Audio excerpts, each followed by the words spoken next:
গোকুল পিঠে। দেখি তো কেমন খেতে।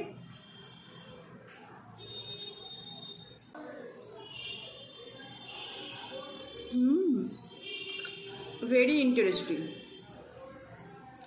তাহলে চলুন বানাই আজ গোকুল পিঠে। প্রথমে আমি এখানে কড়াইতে 4 চামচ ঘি দিয়ে দিচ্ছি। তার মধ্যে দিয়ে দেবো এলাচ ফোড়ন আর তেজপাতা ফোড়ন। আর এদিকে একদিকে আমি নারকেলটাকে পুড়িয়ে ভালো করে পেস্ট করে নিয়েছি গ্রাইন্ডারে। এটা দিয়ে দেবো এবং ভালো করে এটাকে ভাজতে থাকবো, তবে মিডিয়াম আঁচে।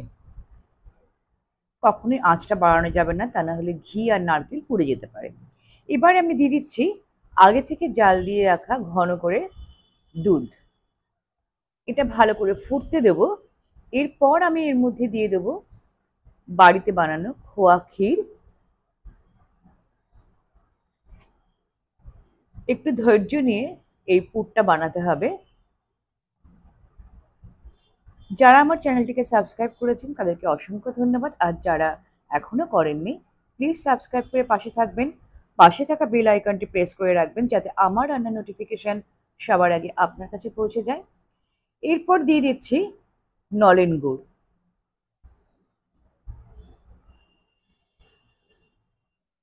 তারপরে ভালো করে মিডিয়াম হিটেই নাড়তে নাড়তে একটা সময় কড়াইয়ের গা থেকে সমস্ত মণ্ডটি বেরিয়ে আসবে। এই সময় আমি কিছু কাজু বাদাম গ্রাইন্ড করে এর সাথে মিশিয়ে দেব। খেতে আরো বেশি মজার হয় এতে। এটা হচ্ছে ফার্স্ট স্টেপ।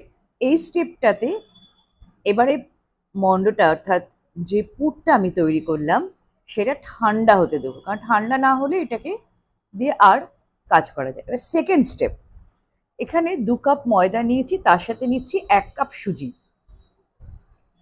এবং ভালো করে চামচের সাহায্যে মিশিয়ে নিয়ে এর মধ্যে দিয়ে দেব আগে থেকে জাল দিয়ে রাখা ঘন করে দুধ।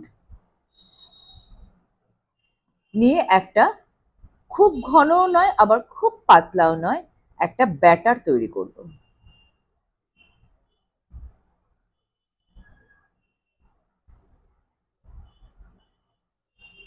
এই ব্যাটারে কিন্তু চিনি বা গুড় আমি এখানে মেশাচ্ছি না, আপনারা চাইলে এখানে চিনি মেশাতে পারেন।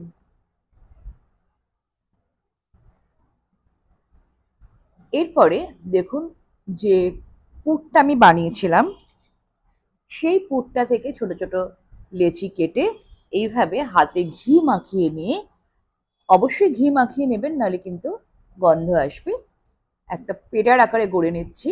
আর থার্ড স্টেপে হচ্ছে চিনির শিরা তৈরি করে নেবো, অর্থাৎ সুগার সিরাপ তৈরি করব।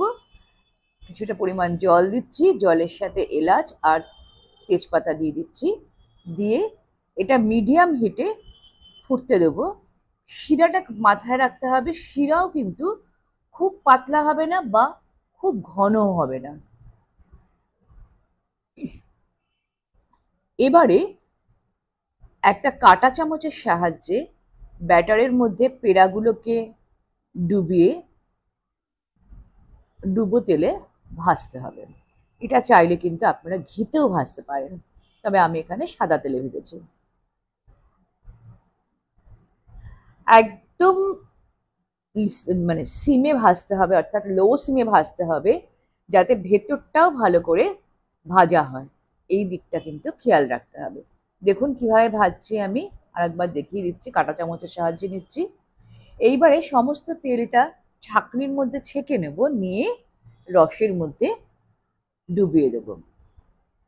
ঘন্টা তিনেকের পর তৈরি হয়ে যাবে আমাদের রাজকীয় স্বাদের গোকুল পিঠে। বাড়িতে আপনারা অবশ্যই এটা বানাবেন আর আমাকে কমেন্টস করে জানাতে ভুলবেন না কেমন হয়েছে।